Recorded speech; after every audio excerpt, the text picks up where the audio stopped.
Podcast Development Center, where life stories are celebrated, business ventures, and social advocacies are supported in the hope of creating social impact and making empowered individuals. I am your host, Gianna Jimeno, and before we start, of course, this podcast is we have this disclaimer: the views and opinions expressed by the guest and host are their own and do not necessarily reflect and official stance of the Learning Center. They are not intended to offend, harm, or discredit any individual or group. So for today's episode, we are with Studio Playground, a creative brand that explores fun, color, and creating through both traditional and digital art through its creative founder, Miss Jome, as she shared her advocacy and projects of her own passion initiatives. Let's get to know her and her journey towards us an empowered individual. So be sure to tune in. And hello po, Miss Jome. How are you? I'm doing great. How about you? I'm doing good. Yes, I'm so good. That's Thank you so much.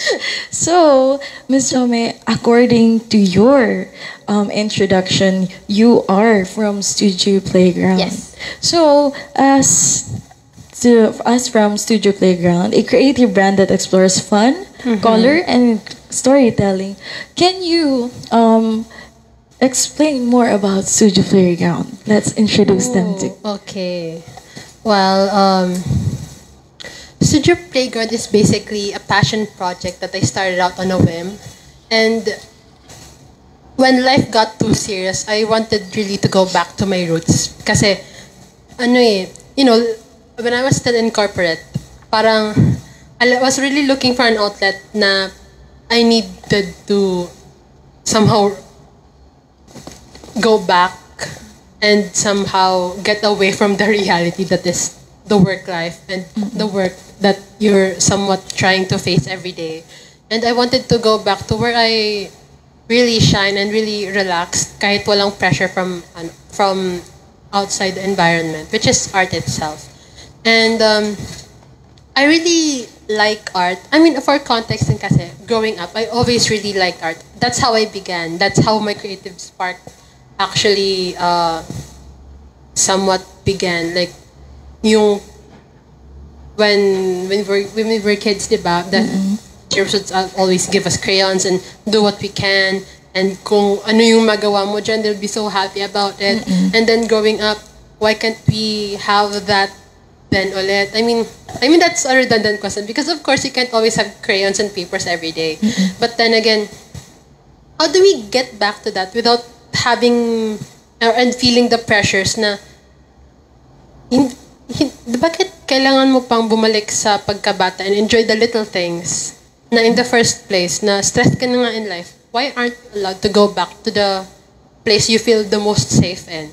Oh, so that's something that the next start. That's how you call it at Studio Playground too. What's actually really funny is when I took Studio Playground seriously, wala pa akong name noon. I didn't know kung anong ipapangalan ko sa kanya kasi at first, I didn't want to stick to a certain medium kasi, for example, for context, if I really wanted to stick to like Jome's art, but it's too plain for my taste. Parang, I wanted something creative, something unique. Parang, hindi lang basta-basta, kumbaga, but may identity ako doon.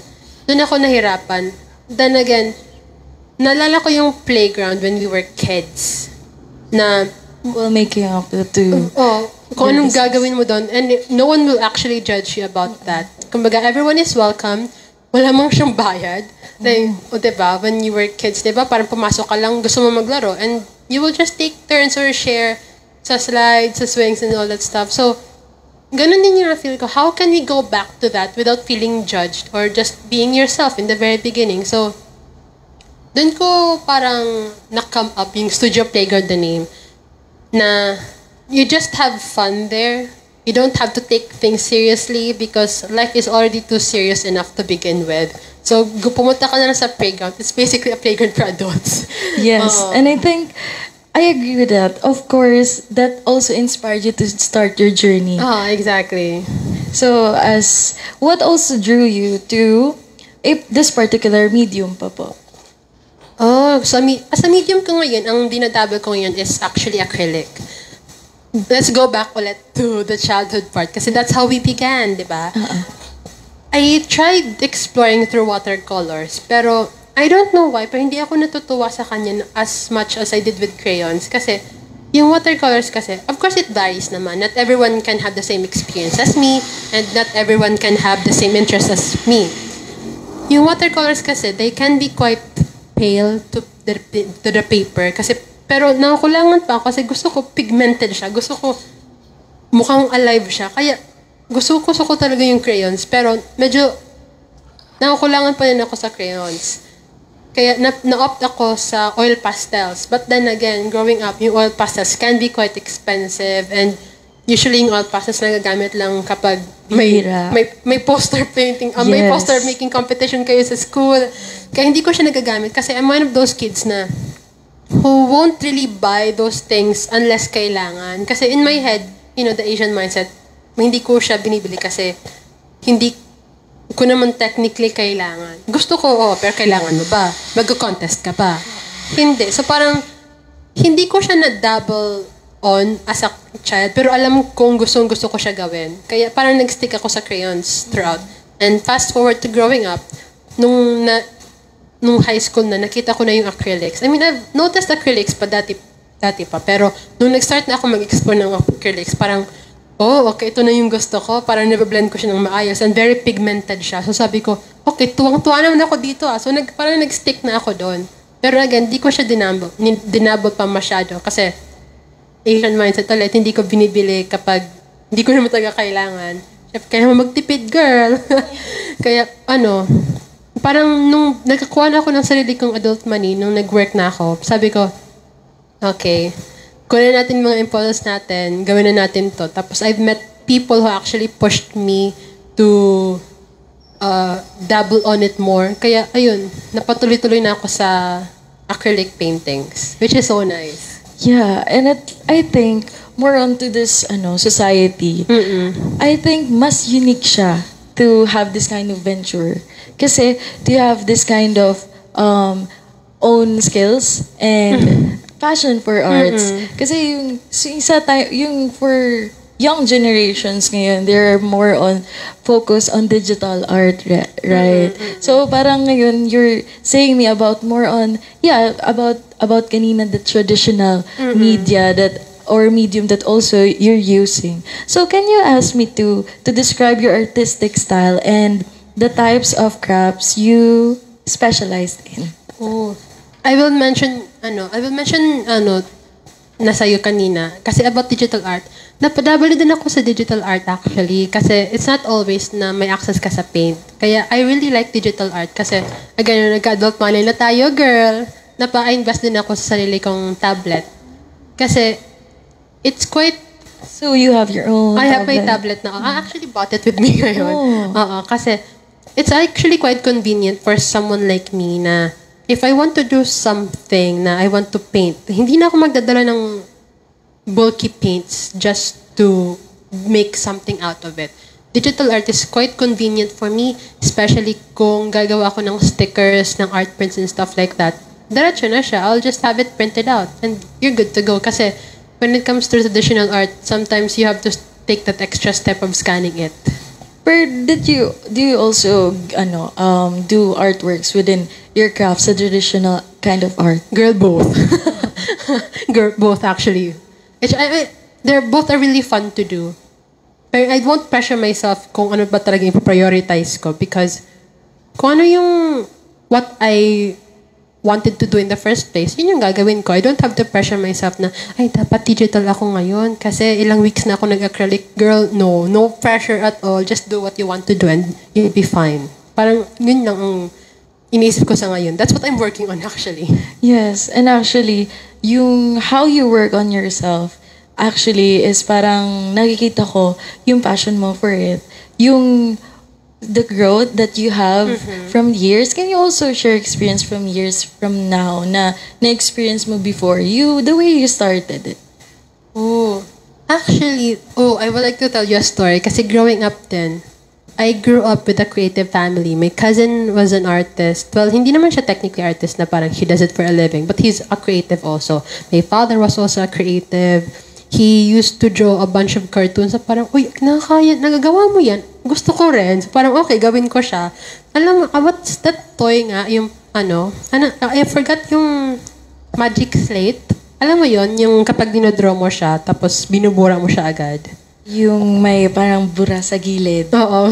Doon ako nagdo-draw first kasi it was cheap. It was cheap, oo. Tapos, I've actually tried dabbling. As a start, of course, with art growing up, you always start with a pencil also. Pero, when I tried talaga dabbling into charcoal art, nakukulangan pa talaga ako kasi I know from the very beginning, gusto ko talaga ng color. Parang, no, this is too boring for me. I don't want this. Tapos, Like you want something more, not something more. black and white, but it's good. But something she's okay, Yeah. pero no, I want more. Pero hindi ko siya naisip when I was a child kasi I didn't have the right to complain growing up. yeah, because you're a child. Oo. You also Kung want anong nabigay sa akin, okay na ako. Yeah, Oo. diba? Parang, okay. Pero growing up, nung nakikita ko, ang dami palang kailangan, ang dami pang pwedeng magawa. Parang, ay wow, ito palagang mundo, ang dami pang pwedeng gawin dito. there's something broad. There's pa. something broad pa. There's something more creative that you can do. Like right now nga actually, I'm starting to dabble in digital art and other stuff. Sometimes kasi I do crafting. Tapos I dabble into clay stuff. I sculpt little figurines minsan. Tapos dinidikit ko sa mug. Tapos na-realize ko may other ways pa pala siya to improve. Parang ganito pa, parang ang pangit pala na limit mo din sarili mo into a certain ideology na ay dapat sa painting ka lang, ay dapat sa digital art ka lang. Parang yun na yung idea kaya ako na-convince na yung studio playground ko yung pinangalan ko doon kasi you can do anything in the playground.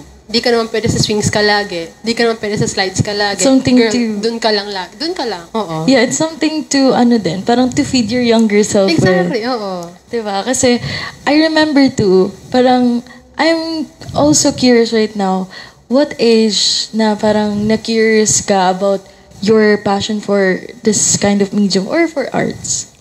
Age na nag-start ako for this medium.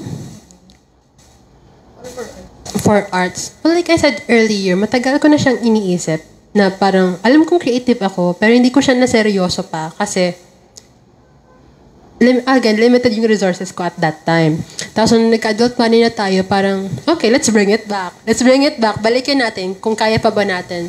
Kasi diba, it's, parang ano lang siya, yung pag-ride sa bike, na kapag na-try mo siya before, pwede mo siyang balikan madali lang.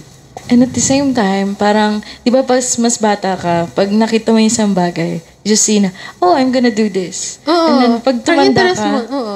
pag tumanda ka, you can do this, but there's Better. another version. Oo, you can do it better. Parang you always have to strive to improve yourself because that certain mindset that you have na parang hanggang dun ka lang isn't really helpful for your growth in the very beginning. Kaya that's why we age because there's always new wisdom that you could learn in the very first place. You grow because you need to learn and grow better. Yes, talking about growth, I also want to ask you, what challenges did you face while establishing your business and how did you overcome it? Challenges. Girl, buong araw tayo dito. Wow. Joke lang. Challenges. Since if I want, one of the things that I'm actually working on right now is my Shopee account. It's on pause right now, pero na-launch ko na siya yung March 15. Funnily enough, it's also the day when I resigned from the corporate world. Parang, it's a wow how the tables have turned moment for me. Kasi, it's not every day that someone who came from a corporate job would actually take the risk on being a freelancer like me, na eventually naging full-time artist na lang. It's a big risk for me, but eventually I could say that I'm technically happier about my decision. One of the struggles to actually make this into a stable business is setting up the account itself. Kasi one of the requirements to have your Shopee account up and running is to have your BIR licenses and your DTI licenses. So, doon ako nahirapan because it means going to the nitty-gritty parts of the businesses. Yung admin works, yun yung minsan as a creative, iniiwasan ko kasi it's too technical. It's quite scary to think about. So, did you have those papers processed with your own lang? Or did you... I had to tap a friend of mine who's actually working as a bookkeeper kasi, girl, I can't do this on my own. Yes. Kasi as young as we are.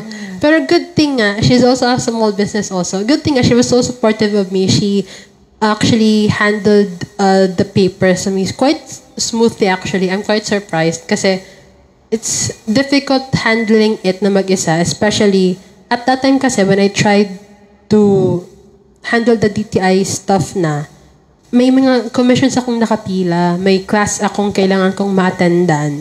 Sabi ko, ang sikip ng oras ko, hindi ko to kaya. Especially when I want this specific date na kunin ko yung account ko kasi I did an oopsie kasi I registered my DTI business. I made business in DTI. Yung pagkuha mo ng name was last year pa of July.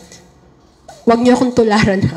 Wag niyo akong tularan. Kasi after that, the supposed ideal thing to do talaga is dapat 1 month, makuha mo na yung BIR mo na registration. Wag niyo talaga akong tularan. Kasi dapat, after ng DTI, dapat 30 days lang, nakuha mo na yung BIR mo. Ang ginawa ko, 6 months after that, kakakuha ko lang. So, I need to actually do it agad-agad nung January. Kasi, parang June na ng 6 months. So, parang, ayoko nang lumaki pa yung fees ko. Or yung parang, what's the term? Yung, penalties. Yan yung penalties na madagdagan pa ako. Sabi ko, kailangan ito kong gawin talaga. So, I had to hire her na din. So, you have pending for 6 months na. Oo, pending ko na siya. Parang, nakakaya na siya gawin. Yun yung downside then of being a creative. Kasi, sometimes you can't handle everything all at once. You can't handle anything all on your own. One of the things I'm working on actually is delegation. Kaya I'm really thankful for Joyce, the CNJ you can shout out her. Hi, Joyce. Hi, Joyce and Cindy. The CNJ bookkeeping services. Sila yung nag-help sa akin. And I also tapped some of my creative friends who actually want to jump into Shopee and Lazada and other online shops as well. Tapos, hinap kasi din sila. Para easy na din sa buhay nila din. No need to parang overthink stuff. Kasi, minsan kasi nakaka-overthink siya kapag wala talagang alam. And kapag, grabe na yung gap ng paghintay mo, like, girl, let someone handle it na. Yun yung wina-work on ko na sa sarili ko, delegation. Like, how you handle this stuff for your business. And then, of course, how you handle this kind of struggles to yourself. Exactly, Kasi yun nga, the way you told me kanina na solo ka within mag-asikaso ng ganito, exactly. ng ganyan, diba? Parang oo. I think, yes, maraming makaka-relate sa Orange community natin and to other viewers na parang each entrepreneur talaga na parang they would have the struggle to their papers kapag sa mga exactly, business na ganyan. Mahirap siya technically if you have to do it. Technically, it's easy. It's easy to do it on your own, pero it's overwhelming to learn on how to do it on your own. Yes. Yun yung downside that time. Kaya sabi ko, girl, ikaw na nito. Thank you. Ganun na yun. Tapos, syempre, I have to support her. I have to pay a fee. And of course, it worked out all in the end. Oh, so about struggle nga po, so have you ever parang na-down ka for yourself? Like, you just have to risk for that kind of fee. Like you said kanina about the penalty. Okay, this is just a risk na. Let's go, let's pay this. Bayaran natin to. Yes, ganun. Can you answer the question? So, parang if ever there's any kind of self-doubt or any parang imposter syndrome to you na parang, okay, fine, let's just pay this for this. Other than the payment aspect, although they're quite related na din kasi yung ideology of building a business all from scratch with not that much enough funding, technically. Technically, you have funds, but is it really wise to put it all in one... Yes. Parang isang bagsak mo ba siyang gagawin? Parang, hindi mo naman pwedeng lahat ng budget mo for that. Siyempre, patingi-tingi ka. Yun yung iniisip ko sarili ko na, kaya ko ba tong i-handle in the future? Grabe, madaming akong iniisip. Like, for example, I'm almost in my 30s now, but iniisip ko, is it still feasible in the future when I'm old? Like, is this a wise thing to do? Like, would I be still making stickers when I'm 40? Like, do I deserve this kind of life na parang nag-enjoy lang ako, not really taking life seriously? Although, that's the thing eh. I am taking it seriously, but I'm just not trying to suck the life out of it. I just want to have fun while I still can, while I'm still active, I was still young and healthy. But that's parang my other side of myself was saying na you can still do it, but then again, it's something na we have to think about na hindi lang ikaw yung nag-work na. Kasi in 10 years, would you still be making stickers? Probably not. But would you still want to produce stickers? Probably yes. Kasi dyan na papasok yung business growth. In 10 years, probably, we might not know na may sarili ka ng business office na, hey, may sarili ka ng sariling store dyan, na may mga stickers na dyan, may mga mugs dyan, keychains, and it's all on your design, and all you have to do is just hire people to do it for you. Basically, your business is gonna be booming. But it's one of the things na I'm still working out the kinks for the long run.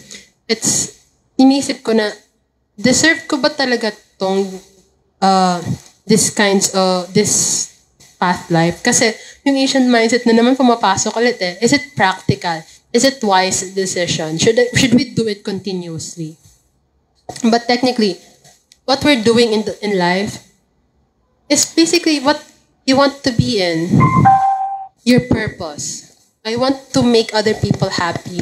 I want to make a community that somehow revolves around being together, being interconnected. Because I think that's what I observed lately. There are some people that somehow forget about the idea na nakalimutan mo nang makipagkapwa kasi taking life seriously mo. That's what I had dati. I somehow forgot what I wanted just because I was focusing on the corporate life on its own. Kaya, that's what I want Studio Playground to have in the future.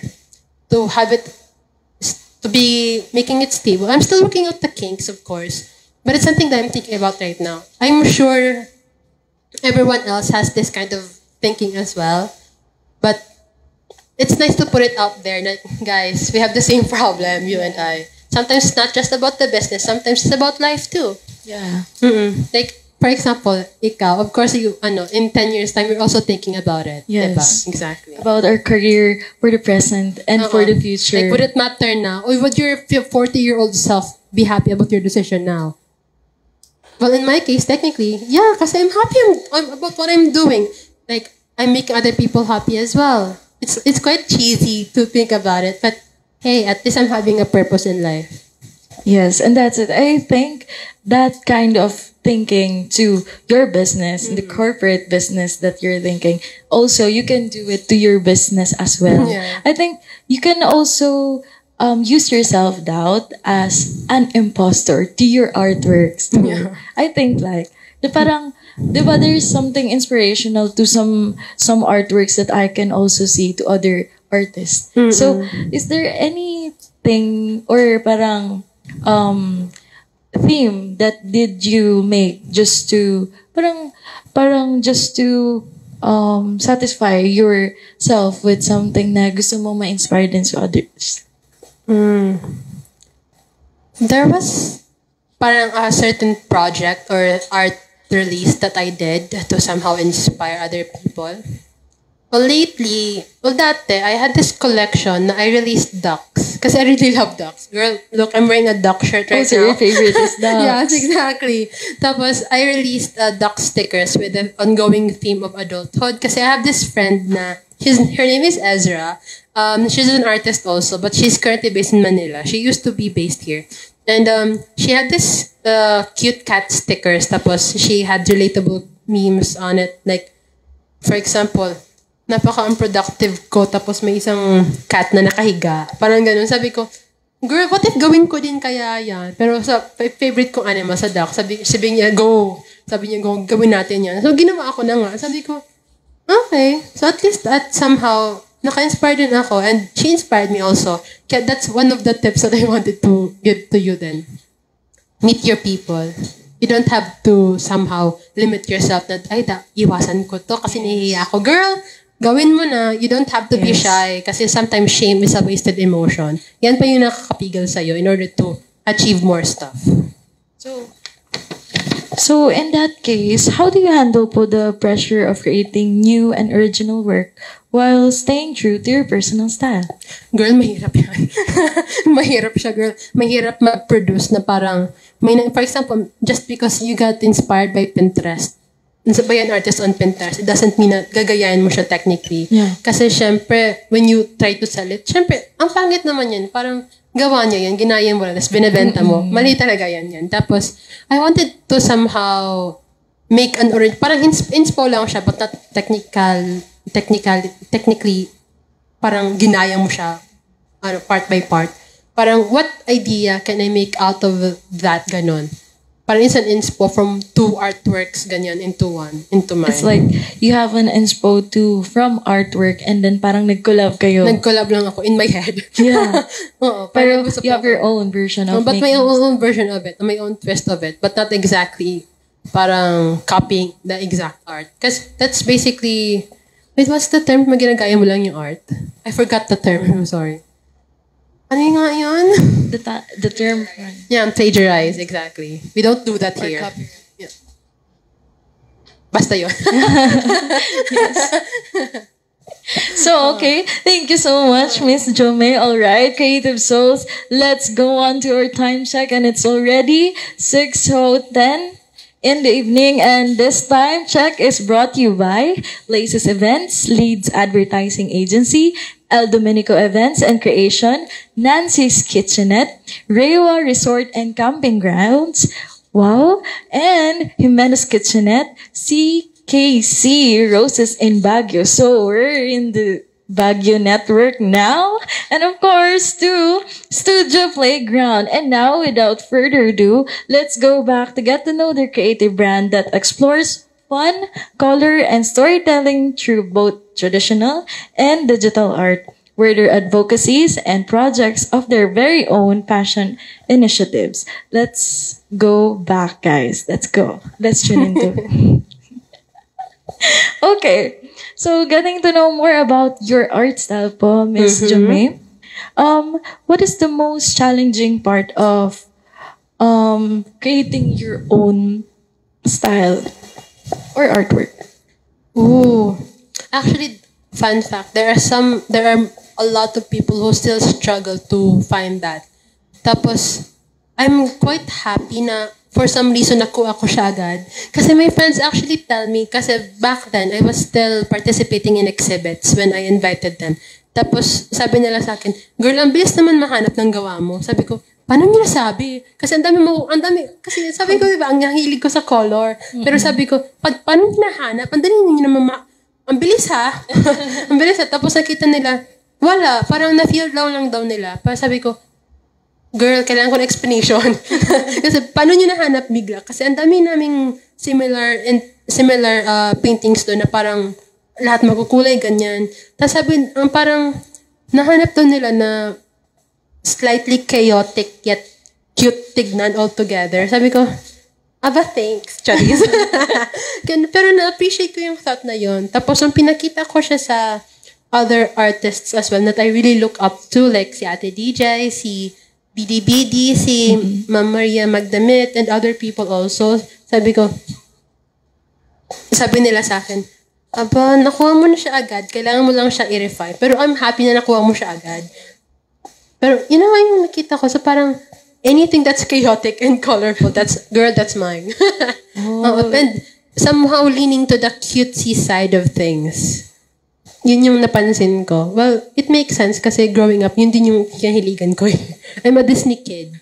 Disney kid. I'm into it, Disney kid. Parang Yes. ang hilig natin na parang ma-picture out yung sarili natin within the Disney icons. Oh, exactly. Like- Napansin ko, sorry for interrupting Yeah, you, sure. kasi there are other people who also grew up with Nickelodeon. There are also people who grew up with Cartoon Network. Tapos, napansin ko, iba yung personality nila compared to actual Disney kids. Pero I'm a Disney kid. So, sabi ko, I relate to this more, so I'll just stick to this na lang. Pero buti nga, nakuha ko yung art style through that. I like chaos. I like cute. I like colorful things. Let's combine it all together and make it a lot more wholesome. And ito na tayo. Here we are. Kaya nakuha ko siya agad. So, how is about the chaotic and artistic and cute things? How do you organize, plan, and prioritize your projects to meet both creative and business goals? Girl, I don't. I don't organize. Kasi, for context, having ADHD can make it a hard thing to actually handle organization. Kasi, kapag may, for example, for the entire month, may pinalan ko, okay, ito ang kailangan kong gawin. For this week, ito. For this week, ito. At for this week naman, ito. Tapos, mamaya niyan, may darating sa akin na opportunity, like gigs or classes na gagawin ko. Sabi ko, so anong gagawin ko ngayon? Should I leave this plan out to get that opportunity? Or should I just stick to it? Kasi may nakaplano na ako beforehand. Kaya yun yung, doon ako nakahirapan sa pag-organize. Pero, a friend of mine, his name is Lester, he actually manages Cicada, a fashion brand based in here in Legazpi.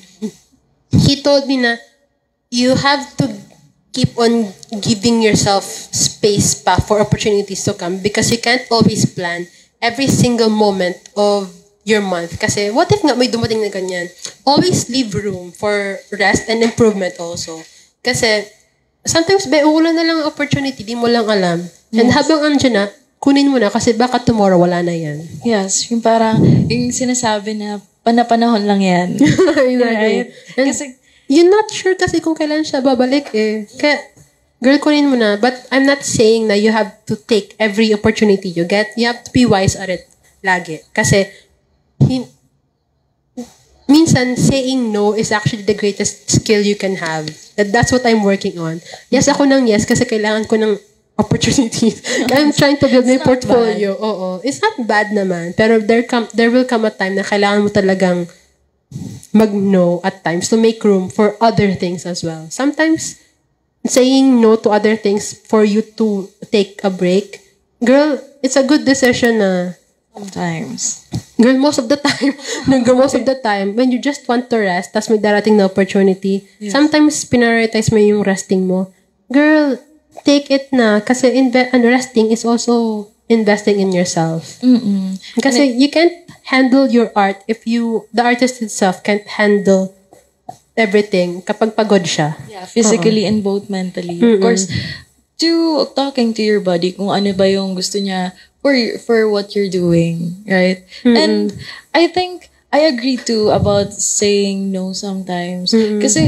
Kasi sometimes if ka lang din ang auto business and then you, as you said, sometimes we don't tend to organize things. And then minsan, di natin namalayan, okay, we accept and then we accept. And then, yeah, masasayangan tayo but at the same time, you're draining us na din. Oo. Kaya, ang pag-organize ko ngayon, ngayon, nakaplano na ako. Last time, I released a new set of posters. Ang concept niya is permission to pause. Kasi since life is always in fast mode, lagi ka naka-fast forward, give yourself permission to pause. And it's a bunch of posters na surrounded na with a cute little text that somehow inspires you to pause. Like, ano yung nakalagay doon? I forgot.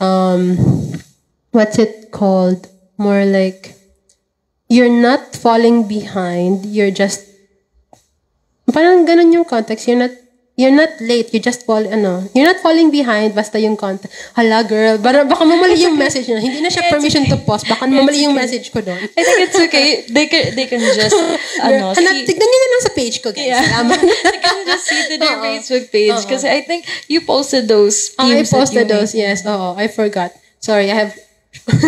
My memory is not the best. Yes, it's kaya, okay. Kaya yun yung ginawa ko. Tapos sabi ko sa sarili ko, what if every month of the year, I drop a new set of artworks. It doesn't have to be specifically posters or stickers. Anything, kung anong mood ko that time, kung anong gusto ko that time, gawin ko lang. But I don't have to limit myself na dapat buong month gawin ko siya. Pero I'm still leaving room for opportunities to come kasi priority ko in the first place is to release new art. Kasi ang pangit naman na yung art mo from last year, same pa din from this year.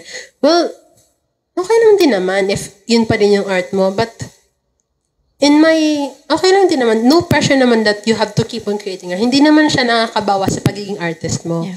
Kaya no pressure naman that.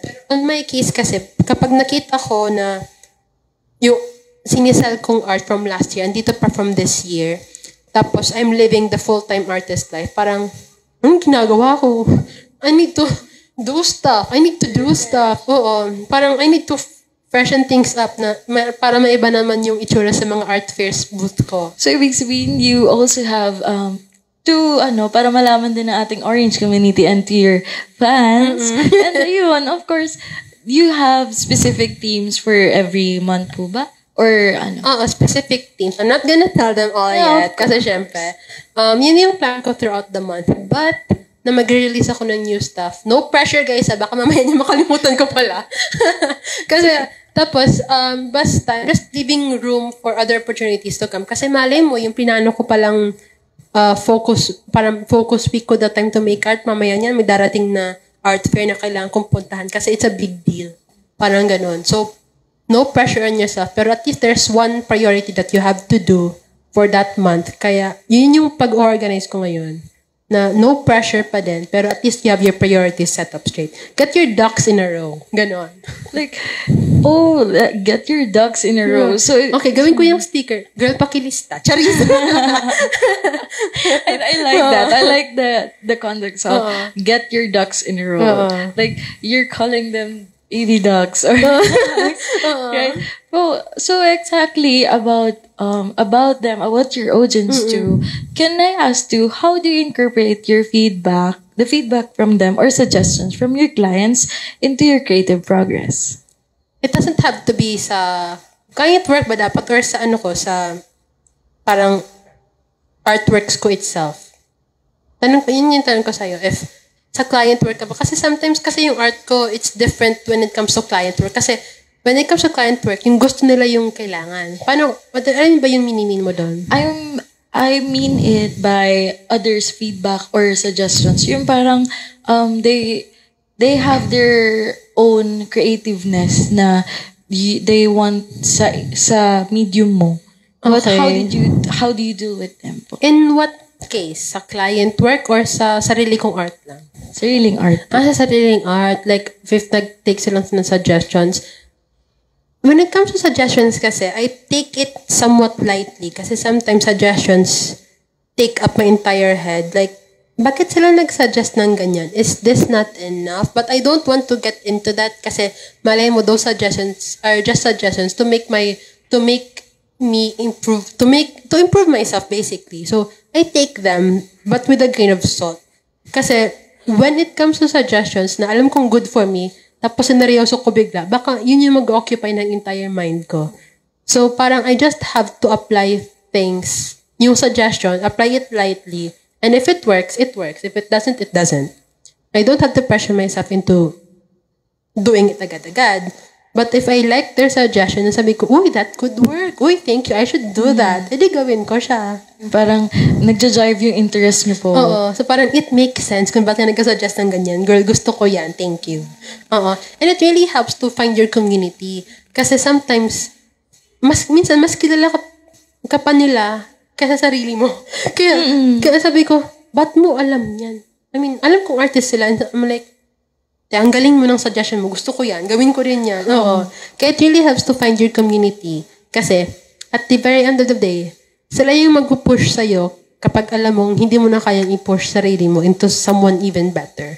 Kasi, of course, everyone has been in your shoes then at one point in their life. And maybe there are other people too who di pa nakakapunta sa shoes mo in their lives then. Kaya, it really helps then to help other people also. Give them tips. You don't have to gatekeep everything because, girl, ang liit-liit na ng mundo. Wag na mag-gatekeep. Ito na tayo. Magtulungan na lang tayo, be. Give other people opportunities kasi other people would gladly give that opportunity to you then. It's like the world giving back to you in the very beginning. Hindi, balik mo din sa iba. Girl, tulungan kita. Tama yun, may tutulong din sa'yo. I'm not expecting anything na may tutulong sa akin, but it's just so nice to think that there are other people who would actually help you out even without asking anything back. Yeah, actually, if you know already your community, you don't even feel the competition. Exactly. Sabi ko, girl, gawin na natin to. Sabi, go. Parang, who cares about competition now? Ang maliit na nga yung art community in the first place. Ba't ka pa mag-aaway-aaway? Girl, magtulungan na lang tayo kaya. Gawin natin for everybody. Yun na yun. Kasi, you don't have to compete para lang makipaggalingan. Girl, just be together. Kasi, bakit pa magkikipag-away? Stress ka na nga sa work, magkikipag-away ka pa sa ibang tao. Yes, We don't do that here. Studio Playground is a safe space. And the world should too. That's quite naive to think about, but let's not make this a harsh space for every people to be wary about. Kaya, we are here to not take life so seriously kasi stress is not the best friend that you can have at the moment. Kaya, we should just be friends. That's it. Be nice. Be nice. So guys, sa Orange community, be nice. Okay. Another, can I ask po, what is your most significant experience as part of the Studio Playground? Oh, significant experience. I think this also connects with your answer kanina with finding your community too. Oo, it really helps to find your community then actually. Kasi, like si Kuya Carl and Hannah of Tia Deling's Pansitan, si Kuya si Sir Dennis of Art of PH, si Ate Bam, si Kuya Ron, si Najia, si Kuya Earl. Basically, all the OGs of the art community lately. It really helps na to be in a room na alam mong they have more experience than you. Kaya, wait, ano yung question? Sorry. Nawala yung okay. train of thought ko nawala, but I'm getting my point. Yeah, it's okay. I could just... Thank you. What is your most significant experience as part of Studio Significant Playground? experience. Okay, thank you. It's okay. Anyway, since I've mentioned my the community that I really treasure about, like si Ezra, like si Kath also, si Abby Hazel, and other people that I really treasure and care about. Thanks to them, like si Natin also, I am really thankful na with that certain type of community, pinupush nila ako. And with that kind of push, there are some opportunities na, for example, may event kami. Sa push nila sa akin to be there in the first place. Tapos, may na-meet din akong other people. Kaka-network ko din. Tapos, dun ako na nakukuha. Nag-expand na din yung network ko. Basically, your network is your net worth. I saw that post somewhere. I like that. Your network is your net worth. Exactly. Okay. I saw that post somewhere. I don't We know take if note of that's... that. If it's from Christian, I do not remember. But, na-inspire ako doon kasi sa kakabida-bida mo in other places, na-meet mo yung other people that help you to become a better bida-bida. Bida-bida doesn't have to be a negative connotation kasi sometimes being a bida-bida just means in simpler terms, just getting out of your comfort zone. What would your inner comfort zone say to your outer comfort zone say? Ay, may bida-bida dyan. Girl, better nga na andun ka. Lumabas ka nga dyan. Get out of your comfort zone. Kasi sometimes being in your comfort zone just limits you to what you think the world can just offer to you. Girl, the world is so big despite the world being so small at the same time. You have so much more to explore. Kaya sometimes the opportunities that you have in the very beginning just starts with the community that you have in the first place. Kaya one of the biggest significant things that I did for Studio Playground, but technically it's not really for Studio Playground kasi I was part of this certain opportunity na I painted on Abaca dresses that I'm really thankful for, and they were sent to Manila to be sold at Bench, which I'm really thankful for kasi it's a big deal kasi, oh my gosh, tapos nung That's nakita, year one po. last year actually, which I'm really thankful for. Hi Ma'am Iris po. Yeah, ako, kasi I'm really thankful that she trusted me in the first place kasi she's really talented also, and I'm really thankful that she trusted me in the first place. I met her because I went to an event na in the first place, my friends pushed me to go there in the first place. Kasi nung nakita ko yung works niya before sa Aya, sabi ko, hala, gusto ko siya mamit. Kasi I've seen her dresses works. Kasi ang galing niya. Tapos nung nakita ko, hala, gusto ko makabili ng ano niya, ng damit niya someday. But that was back in college. Kasi sabi ko, syempre, I want to have that social dress someday. Tapos, plot twist, hala, I'm working with her pala. And I'm like, oh my gosh, how the tables have turned. And to think, nung nakita ko yung art ko ng isang post sa Bench, and I'm like, oh my God, kinilig ako. Kasi one of the big things na sabi ko, oh my God, this is so supportive. I'm really thankful for it. Kaya, everything that I have right now wouldn't happen if it weren't for the community I built in the first place. Ayaw ko kasi yung community na I just met you one time and magkakalimutan na tayo. Gusto ko yung community na may sense kung ba't tayo nag-meet in the first place. Where this is collaboration always. Exactly. It doesn't have to be collaboration always, but it's nice to be with the same people within your circle na who has the same interests as you. Exactly. Kaya ganon. So, can I further ask, where was the first time po na nagkaroon ka ng art fair? Art fair. It was back in 2020. Anong year yun? Post-pandemic yun. Kasi I remember. Or saan? Like that. Actually, sa Ayala yun. It was first event ko sa Ayala. Well, ang funny kasi wala pa akong pangalan noon. I never built studio playground yet. Ang name lang naman noon was Socially Drained Kids. Oo. So, parang, there's a bunch of artists. Oh, there's a bunch of artists. Kasi at that time, yung table for a starting artist, I couldn't afford it. Tapos wala ka pang assurance kung mababawi mo yun. But you have your design to there. Oo. I had to rush it agad-agad. Kasi, hindi nangyayari everyday. Kasi, it's been a while since I took my art seriously. Like I said to you, seryoso ko lang siya nung dumating na yung opportunity na yun sa akin. So, nagpagawa akong stickers. I drew it myself and refurbished some of my old art. Kasi, at that time, nawalan ako ng oras to prepare. Tapos, I had to make it na, ang ganda kasi maganda yung reception ko. I actually sold out a lot of designs. Sabi ko, oh my gosh, for a starter artist like me, naka-sold out ako. Oh my gosh. Nakakilig nga yun kasi it's actually good reception. Kasi, it's also thanks to the community I had in the first place. Kasi they were there to support me. They were there to encourage me in the first place. Tapos, yun na yung first activity ko na I had with friends. Kasi andun si Ezra, si Kath, si Hazel, at si Arian, tapos si ganon. Nag-share up kami sa table kasi yun lang yung kaya namin. Kasi 2 of them were students, 3 of us were working, and of course, we had to keep it up, keep the fair share. Kasi students pa sila, hindi man nila afford invest ng big amount for that. Just for the event. Para ma-push yun. Pero in fairness, it worked out well naman. Tapos, I attended naman Art Lane Diretso thanks to Kuya Carl also. Tapos, nag-organize din si Nakit Talent si Ate Ben, which I'm really thankful for actually. Kasi binibigyan nila yung opportunities, yung mga small artists like me na walang avenue to sell it in the first place. Kasi at that time, not everyone can handle Shopee pa. Kaya it's so nice na there's a community out there. For someone na nag-start pa lang, it's a good place to start. Na may event silang ginawa just for us. Which is so nice. So, this is also according for my last question for you, Miss Jomi. Hindi naman ka-chismis. It's okay. I want you to have your message for aspiring entrepreneurs too, with the same venture that you are or industry that you have right now.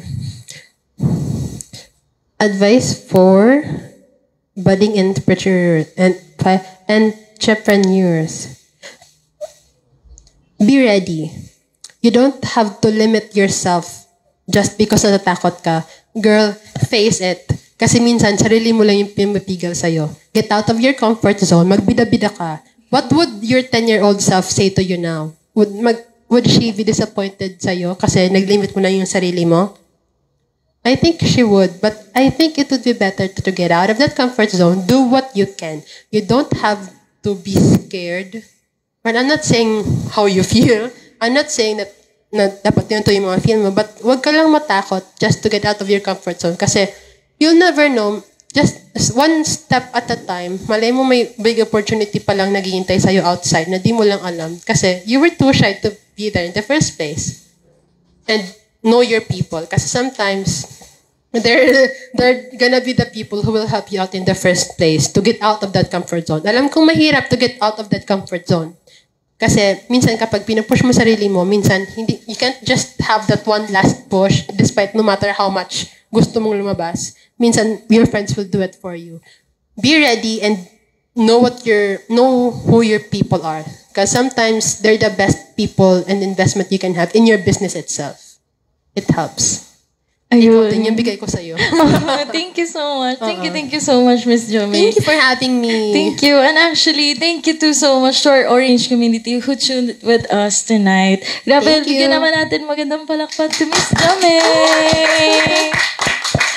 Ayun. Thank you so much, Miss Jomay Thank you. from Studio Playground. And of course, any messages to Studio Playground, and please plug Studio Playground too. Please follow my page on Facebook and Instagram. It's at Studio Playground by Jomay. It's quite long actually. But it's Studio Playground on Facebook, Studio Playground by Jomay on Instagram. I'm opening up my Shopee account again very soon. I closed it for now, but I'll be releasing new merch very soon also. So please watch out for that. Thank you so much for having me. Yay, thank you so much, Miss Jomay. Ayun, if you're also interested in supporting our mission or want to reach our engaged audience through advertising, please visit us on our page or contact us at 0963 526-0792. We're always excited to collaborate with you. Until next time, stay empowered, stay informed. We got the power to empower. I am Gianna Jimeno, your host for today, and this is Amplifying Voices by Smart Speech 2.0. Bye guys! Thank you so much! Ang galing mo mag-host.